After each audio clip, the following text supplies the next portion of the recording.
দেখুন, বিজেপির তরফ থেকে কেউ কেউ একটা প্রশ্ন তুলছেন যে এই যে ব্রিগেডে গীতা পাঠের অনুষ্ঠান হয়েছে, কেন মুখ্যমন্ত্রী মমতা বন্দ্যোপাধ্যায় এলেন না?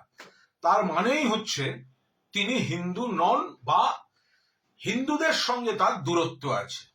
আমি একদম প্রথমে এর উত্তর দিয়ে পাল্টাটা দিয়ে তারপর একটু বিশ্লেষণে ঢুকবো। যে বিজেপির এইসব কিছু লোকজন বলছেন কেন গীতা পাঠে মুখ্যমন্ত্রী এলেন না, তারা আগে উত্তর দিন কেন দীঘার জগন্নাথ ধাম উদ্বোধনে, প্রভু জগন্নাথ দেবের মন্দির উদ্বোধনে আমন্ত্রণ থাকা সত্ত্বেও এবং বিজেপির নেতা দিলীপ ঘোষ যাওয়া সত্ত্বেও শুভেন্দু অধিকারী আসেননি, বিরোধী দলনেতা আসেননি? তার মানে কি তিনি হিন্দু ধর্মের বিরুদ্ধে? তো আপনারা যখন কথা বলবেন ভেবে চিন্তে কথা বলবেন। তো এখানে খুব স্পষ্ট কথা, আমরা গীতার বিরুদ্ধে নই, প্রশ্নই ওঠে না। গীতা আমাদের পরম পূজনীয় শ্রদ্ধেয়। আমরা জন্মসূত্রে হিন্দু, কিন্তু আমরা বাকি সমস্ত ধর্মকে শ্রদ্ধা করি, সম্মান করি। গীতা পবিত্র, কুরআন পবিত্র, বাইবেল পবিত্র, ত্রিপিটক পবিত্র, গ্রন্থ সাহেব পবিত্র। ফলে আমরা সব ধর্ম এবং ধর্মগ্রন্থকে শ্রদ্ধা সম্মান করি। কিন্তু বিজেপি এই গীতাকে তারা কিন্তু ধর্ম হিসেবে দেখছে না। গীতা পাঠ এটা রাজনৈতিক কর্মসূচিতে, এবং কাদের রাজনৈতিক কর্মসূচি? বিজেপির রাজনীতির কর্মসূচি। তো আমরা তো এমনিতে গীতা পুজো করি। মমতা বন্দ্যোপাধ্যায় জন্মসূত্রে ব্রাহ্মণ কন্যা, পুজো আর্চা উপবাস সব করেন, কিন্তু তিনি মনে প্রাণে ধর্ম নিরপেক্ষ। অন্য দলকেও তিনি শ্রদ্ধা করেন, অন্য ধর্মকেও তিনি শ্রদ্ধা করেন, সম্মান দেন। ফলে অন্য ধর্ম, অন্য ধর্মগ্রন্থ, অন্য ধর্মের যারা এখানে যারা রয়েছেন সকলকেই মমতা বন্দ্যোপাধ্যায় শ্রদ্ধা করেন, সম্মান করেন, ভালোবাসেন। এখন ব্রিগেডে যেটা হয়েছে সেটা বিজেপির একটা পলিটিক্যাল ইভেন্ট অন্য মোড়কে হয়েছে, গীতাকে মিসইউজ করে হয়েছে। তো সেটাই মমতা বন্দ্যোপাধ্যায় জাননি। আবার সেইখানেই আমি বলছি, কাকে বলছেন হিন্দু থেকে দূরে? মমতা বন্দ্যোপাধ্যায় পুজো করেন না, দুর্গা পুজো কমিটিগুলোকে যখন সাহায্য দেন, তো তখন এই বিজেপি তো বলে কেন সাহায্য দিচ্ছেন, মামলা হয় কোর্টে। তখন কারা হিন্দুর পক্ষে আর কারা হিন্দুর বিরুদ্ধে? যদি এত হিন্দু, তাহলে বাড়ির থেকে খানিকটা দূরে পূর্ব মেদিনীপুরে দীঘাতে জগন্নাথ দেবের মন্দির উদ্বোধনে কেন গেলেন না বিরোধী দলনেতা?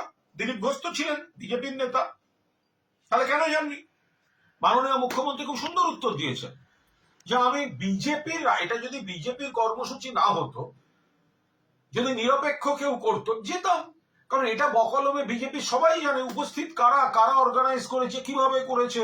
আমি আলাদা দল করি, তৃণমূল কংগ্রেস, আমার আলাদা আইডিওলজি, আমি কেন যাব ওদের ওখানে? আমি তো গীতা পাঠ এমনিই করি।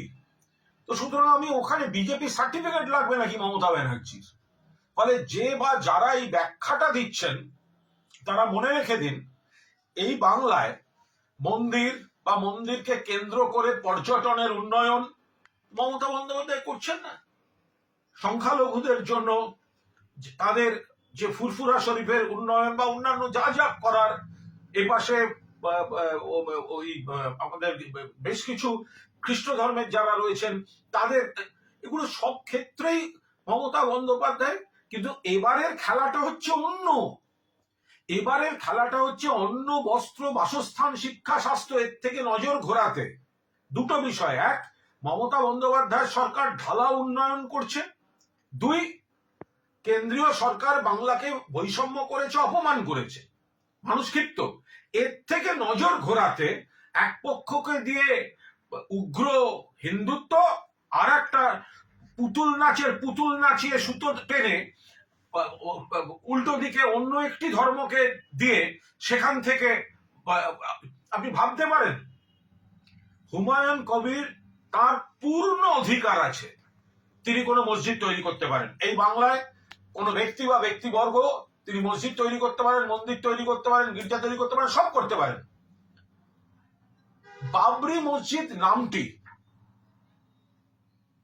2019 সালে এই হুমায়ুন কবির এই বিজেপির প্রার্থী ছিলেন মুর্শিদাবাদ লোকসভা কেন্দ্রে।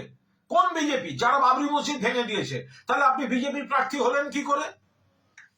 আর যদি আপনি বিজেপির প্রার্থী হলেন তাহলে তখন বাবরি মসজিদের প্রতি আপনার এই শ্রদ্ধা সম্মান কোথায় ছিল? সেটা আজকে আসছে কেন? হুমায়ুন কবিরের এভরি রাইট আছে কোন মসজিদ তৈরি করার, কিন্তু তিনি যখনই বাবরি নাম দিচ্ছেন, দিতেই পারেন, ঐতিহাসিক বাবরি মসজিদ তাকে ধ্বংস করেছিল বিজেপি, আর সেই বিজেপিতে ক্যান্ডিডেট হয়েছিলেন এই হুমায়ুন কবির। তো তাহলে তার মুখে কি আজকে যখন বাবরি মসজিদ শুনবো আমরা কি একটুখানি প্রশ্ন তুলবো না যে হঠাৎ সেই বিজেপির ক্যান্ডিডেট আজকে এসছেন বিজেপির দ্বারা ধ্বংস করা মসজিদের নাম নিয়ে? এটা খেয়াল রাখতে হবে। বাংলা সরকার মাননীয় মুখ্যমন্ত্রীর নেতৃত্বে সকলকে সমান উন্নয়ন, সব পরিবার, সব এলাকা, সব ব্যক্তি পাশে রয়েছেন। এর থেকে নজর ঘোরাতে এই হিন্দু বনাম মুসলমান এই ধরনের একটা ধর্মে ধর্মে টক্করের পরিবেশ তৈরি করা হচ্ছে। দয়া করে হতে দেবেন না। যে বা যারা এই বিজেপির লোকজন বড় বড় কথা বলছে, মুখ্যমন্ত্রী কেন গীতা পাঠে আসেননি, ওদের জিজ্ঞাসা করুন শুভেন্দু অধিকারী কেন জগন্নাথ দেবের মন্দির উদ্বোধনে আসেনি, তার বাড়ির কাছে তার জেলায়, সেখানে তো দিলীপ ঘোষ এসেছিলেন, তাহলে শুভেন্দু অধিকারী যাননি কেন? সকলে সতর্ক থাকুন, উন্নয়নে থাকুন। ধর্ম আপনার আমার নিজের কাছে, সবাই সবার ধর্ম পালন করুন, সবাই সব ধর্মগ্রন্থ পড়ুন, সবাই সব উপাসনাস্থলে যান, কিন্তু আমাদের অন্ন বস্ত্র বাসস্থান, রুটি কাপড়া মাকান, এই লড়াইতে মমতা বন্দ্যোপাধ্যায় নেতৃত্ব দিচ্ছেন। এইটার থেকে নজর ঘুরিয়ে ধর্মে ধর্মে টক্করের খেলায় যাচ্ছে বিজেপি। কোনো অবস্থায় তাদের এই চক্রান্ত সফল হতে দেবেন না। মুখ আর মুখোশ চিনতে হবে, জানতে হবে, জনগণ থেকে বিচ্ছিন্ন করতে হবে। একটু ভেবে দেখবেন। নমস্কার।